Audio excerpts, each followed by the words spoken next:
Hello and welcome back to my garden. Today I'm going to be planting a bunch of plants for the future shade garden, which is many years down the road, and I'll explain more about that in a second. And I'm also going to explain about the pot that you may see laying back here, which is not part of the shade garden. So today is a very cloudy day. It's a very cool day, which means it's a very good day to be doing some planting. So let's get to that. Now back in, I think it was July, I planted a row of needlepoint holly, and they did incredibly well. They actually survived the summer. I was actually surprised, especially considering the heat that we normally get. But unfortunately, a couple of them died, which turns out to be okay because I had extras. And so what I'm going to simply do is take some of those extras today, pop them into the ground, and this way they should start to hopefully root in. And then this way it won't be a problem for the winter. The others, as I mentioned in the ground, are all various stages of growth. Some of them a little bigger, a little taller. And hopefully next year, because they'll be more established, they'll start to take off a whole lot more. And probably in 2 to 3 years, I'm thinking, I will be cutting this more as a formal hedge, or starting to cut this. If I'm not mistaken, the needlepoint holly can grow, I think it's 2 to 3 feet per year. I think it's that fast of a grower. If I'm mistaken, or if you think I'm mistaken, please leave those comments below. This one is already put into ground. And of course I will come back and water these. Let's go do the next one. I think that'll be okay. I'm actually surprised these are not really root bound. I don't know if you can zoom in on that. I mean, a little bit, but it's not overall, it's not too bad. You may have also noticed there's no mulching around here. There's no fancy borders or anything like that. And that's done on purpose because it's not what I want. It's another level of maintenance that I don't need and or want at this time. The plan is to let them grow out. They will spread out so far. This hedge will be about 3 feet thick when it's fully matured. That's the plan, that's the hope, that's the game, that's what I'm going with. And it will cover up all this grass, which will eventually hopefully die back and or fade away. We will see what happens in the future. Hopefully, again, these guys survive the winter, and hopefully they really start thriving and taking off next year. But we'll have to wait and see. Let's get on to the shade planting. Okay, first up, I will be fixing a mistake that I made last year, or this spring. I can't remember when I planted these two inkberries, and they are the shamrock variety. The problem with these two bushes right here, and you could probably barely see them, is simply I planted them too close to what I want to be the defining line of the grand walkway. So when they grow out, they'll be growing out into the grand walkway, which is something I don't want. I want them to be a little further back, so that when they grow to that line of where the walkway is, I can simply just trim them and Bob's your uncle. These two inkberry bushes, they've been doing well. Again, survived the heat of the summer and everything's fine. Now that it's getting cooler, I'm going to turn around and dig them up. This is pretty much the best time to do it as far as I'm concerned. Maybe if you have an opinion on this, please leave those comments below. I'd love to hear them. But with the heat going away and us getting into fall now with cooler days ahead, I'm going to dig these up, move them back basically a foot. And this way, again, as they grow out, I can then trim them as to the line where I want them to be. When I noticed the mistake, and it was just like a week ago, I was just kicking myself going, what the was I thinking? Like, it's just a stupid, because I know where the line for the grand walkway is. And yet I planted them essentially on that line. So I can trim them within 6 inches of the main trunk, which is stupid, and it's not going to be helpful for the plant, or I can move them back. So this is what we're doing. We're moving them back. So here we go. Now, I don't know how big of a root ball these guys have. Again, they've been sitting in the ground here for about a year. I don't think it has much of a root ball, which is good. There we go. Let's get some of this top grass off.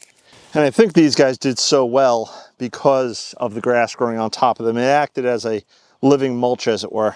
Decent root ball. Nothing crazy here. All right. And then take the plug that I dug out for this hole, put it back in that hole. This is one of the things I'm going to do to create shade in the shade garden. I'm planting these 2 bushes along with other plants, which I'll talk to you about in a minute. And we're talking maybe 4 to 5 feet high. Now that's not going to be a lot of shade, but if you notice right here, I have a crepe myrtle. So that is another plant that I'm going to use to create shade here in this corner of what, again, hopefully, we're talking 4 to 5 years down the road probably, be the shade garden. I've planted behind me some river birches. You may be able to see a big pine tree in the back that's growing. All these plants plus the golden ticket privet, which will be going on the inside of this fence. And that'll be for this is the rose garden over here. So along this side here, I'll have golden ticket privet. So you got to use your bit of imagination right now. We'll have the golden ticket privet here about 4, maybe 5 feet high. I'm not sure how high I'll let it grow. The crepe myrtle, the crepe myrtle, the pine trees, the birches, all these plants and more will start to give a whole lot of shade to this space, which is normally in sun.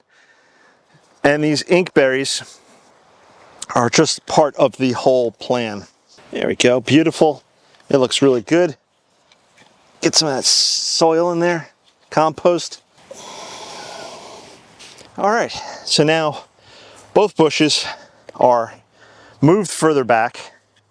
And if I'm not mistaken, I believe they get, I think it's something like 3 to 4 feet wide and 4 to 5 feet tall. Again, this is the shamrock variety of inkberries. There's one more plant over here that I want to plant, and I'll tell you about that now. This right here is a magnolia.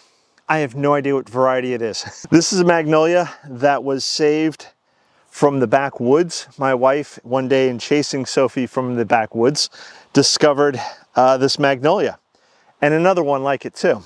And she said, why don't you go dig them up and we can plant them someplace in the garden.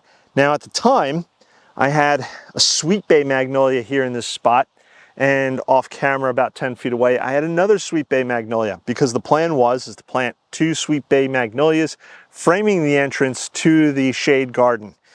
They would create, again, a canopy of shade, and life would be wonderful. Unfortunately, neither one of them made it. One lasted longer than the other one, and that was with regular watering and care and love, but for whatever reasons, they didn't make it. Now this guy, again, was one of the 2 that was saved. The other one I'd also potted up, and it just, no matter the watering, the love, it just, maybe too much of the root system was damaged when I dug it up from the backwoods. But this one has survived, and it is putting on new growth, which is great. And to the best of my knowledge, this is a southern magnolia. So it's not a sweet bay has a approximate growth limitation of approximately 30 feet. This magnolia at its full maturity, southern magnolia, if it is a southern magnolia, will probably grow to about 50 to 60 feet. So it's gonna be bigger, but we're also talking about reaching its full maturity in like 30 to 40 years. It's gonna take a long time. I think it's gonna be awesome here, creating, again, that canopy of shade that the shade garden will need. It will get much bigger than originally anticipated with the sweet bays, but it's a free tree, so I couldn't say no to that. And gently pull that out, and it's just going to give it a good soak here.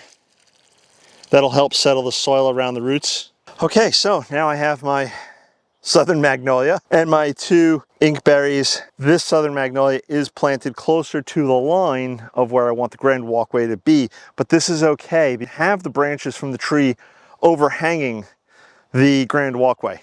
I have no problem with that. In fact, actually, I think that'll look really nice down the road. And of course, it'll create this big, huge canopy.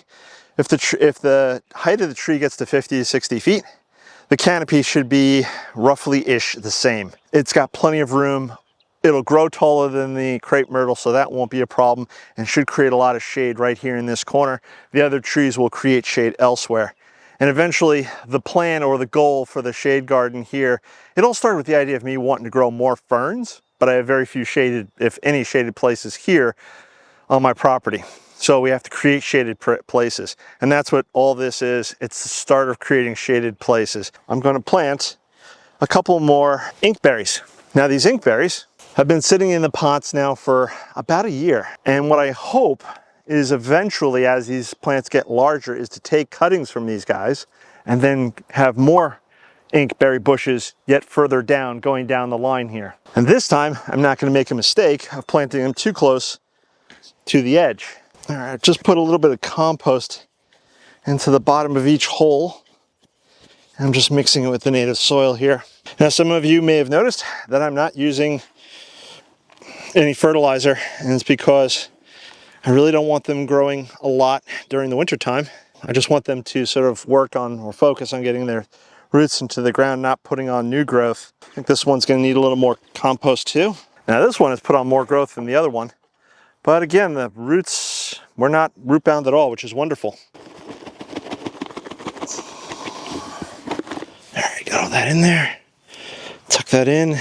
Hopefully these two plants plus the other two on the other side start to form what I hope to be a long line of inkberry hedging. And as these plants get bigger, as I mentioned a minute ago, I will be taking cuttings. So in subsequent years, I will be turning around and planting more of these. Unless, of course, I hit the lotto, and then I'll buy larger, fully grown plants. But until then, so there we go.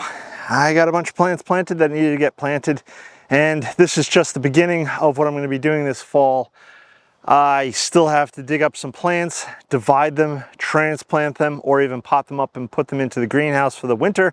Speaking of the greenhouse, I have to take the shade cloth off in the upcoming week or so. I have to clean up the greenhouse to prepare it for everything that's going into the greenhouse for the winter / spring, and we'll talk more about that in the future. There's so many things that need to get done and have to get done and will get done, hopefully. But the gardening here never stops because I'm in growing zone 8B, Eastern North Carolina, and my ground never freezes and the frosts are very short.